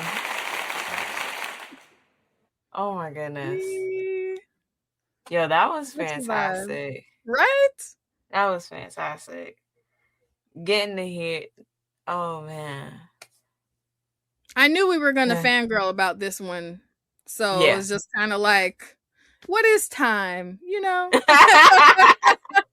Y'all, the fact that we literally had like our pools and like several high key topics we were going to cover, but it was just too good. The tea was too hot. You know what I mean? Like, this was a fantastic interview. Right? Such a vibe. And I'm so excited. This is why you can tell a author or artist or comic creator who loves comics for real outside of just making them, because it comes through in their storytelling and it comes through in their energy for all of the things that are kind of like related to, adjacent to, whatever. You can see this man's passion for storytelling no matter the medium. And that's very clear in the book. But then when you meet him and talk to him and hear about all the other stuff going on in his head and all the work that went towards getting him to that place, it's like, oh, that's what was coming across. Like, it's wild to see that. Yeah. I think it's like a full circle moment. Like sometimes, the day-to-day stuff gets whatever, but then we have a full circle moment like this where I'm literally just like, wow, I'm doing this thing with my friend whom I love, and we get to experience all of these people who just like pour into and influence like our love for this shit. Like, what do you mean? Like, yeah, especially coming off of such a rough, like in the beginning where we were talking, it's like, literally, we are having a phenomenal conversation with someone who loves what they do, and brings a level of intention into everything. Yeah. And can we adjust? Like, I don't think highly of the menses either. And for this man to come on and just like blow me away, and like I'm just like, wow, y'all exist. This is like, man, like this exists. He's like got a whole unicorn on the show. Did. And what makes it even more of a full circle is because we're already putting him up here off of the first thing that he's put to print, and he's like, I hope that doesn't like pie. But you heard what he said, like he needed to hear that from people who appreciated it in that way. So it's like, we're getting this, but we're also giving this. You know what I'm saying? Like, so I don't know. I'm just, feeling very, very blessed in this moment. Yeah, I can't wait to have that conversation about power fantasy and really like see him sitting. He felt that with his whole bag. Body. Leaning back in his chair was hilarious. I was like, oh shit, for sure, we got to have him back to talk about this. And you know what's crazy? Say again? I was like, we stopped reading after the first story arc. Yeah. But like his stress is what made me go, oh, I need to read this. I need to His get back stress into it. and I his want to. like him like legit just exclaiming about how everything was right there in the beginning has me like questioning my whole life and Right. reading experience. So it's like, yeah, Like, run it did I back. miss It's because something? we had already Yeah. decided, like, okay, we're gonna chill on the floppies and we'll just run it back when the trades are out or whatever. Yeah. And I had seen, you know, obviously over the FOCs that have passed, like everything pull up, and you're just like, wow, but that's a hell of a review. Yeah. Somebody who would just stress them the fuck out, and they're like, nah, you gotta, yeah, that's how you get me to read a book. I love them, yeah, because we love books that take us through it, right? That take Yeah. us through all of the emotions, and then like you have that catharsis, or you get left hanging. For real, I don't mind that either, depending on Yeah. the story. But like to see someone like really sitting in their right, to see somebody still sitting in their feelings after they done finished it, Like he's however been long finished ago, it. Yeah. right? And to what's be like, crazy, I haven't we were talked just to the talking about creator. when we went over when we were doing our reread of Tartarus about like what else has made you kind of feel like that. So it's like visually, I feel like this Jimi Hendrix was given the same type of energy as Tartarus. But then story wise, I'm like, I'm magical. Yeah. So yeah, we're gonna have to run that back. That's gonna be awesome. But shout out to everybody who came through to kick it with us and Kiki with Ben with us. It was a vibe. We really appreciate y'all. Make sure that you like, share, follow, comment, subscribe Pink Riot Comic Show on all US platforms. If you haven't already, check out the link in our bio so you can check out our merch. We have some pretty cool merch, you know. It may not be like Gucci Mandalorian, but it's some fly shit. You know what I'm saying? We be talking about omnibuses and whatever, but it's cute. It's cute. You know, if you're a blurry baddie, that's something you might want to check out. Yeah. And if you haven't, check out our Patreon and sign up because we have a free tier. So you can just pull up for the free ski. And then we have paid tiers. The higher up in tier you go, the more access you get. Shout out to all of our current Patreon subscribers. We love y'all down. Y'all crack us up and give us life on the regular. And we literally do a happy dance every time we can add a new person to this list. We mean that shit. So run it up, check it out, tell a friend to tell a friend. If you liked today's episode, you can check it out in podcast format on Saturday because, you know, we's a podcast now. We love to get your reviews, your star ratings, your feedback in those spaces. Spaces like Spotify or pretty much anywhere where you could find a podcast because Keisha is a wizard and made sure that you can search Pink Riot and find us everywhere. If you liked the visual aspect of it, scroll up, scroll down, check out maybe 7 more episodes or just one, you know, somewhere in between there. And if you got time to watch it, great. If you don't, just let it run in the background because those streams benefit us regardless. It's a vibe. You know, we need that. We're trying to grow. We're trying to get bigger. We're trying to make moves. And if you like the live vibes, guess what? Don't worry. We got you because we're going to be at the same damn place at the same damn time, live at 5 every Thursday with no weeks off because we love you and we love what we do. We'll see y'all next time. Bye. Later. I definitely found more. All right, how many variants are there? 11. Damn. Go ahead. No.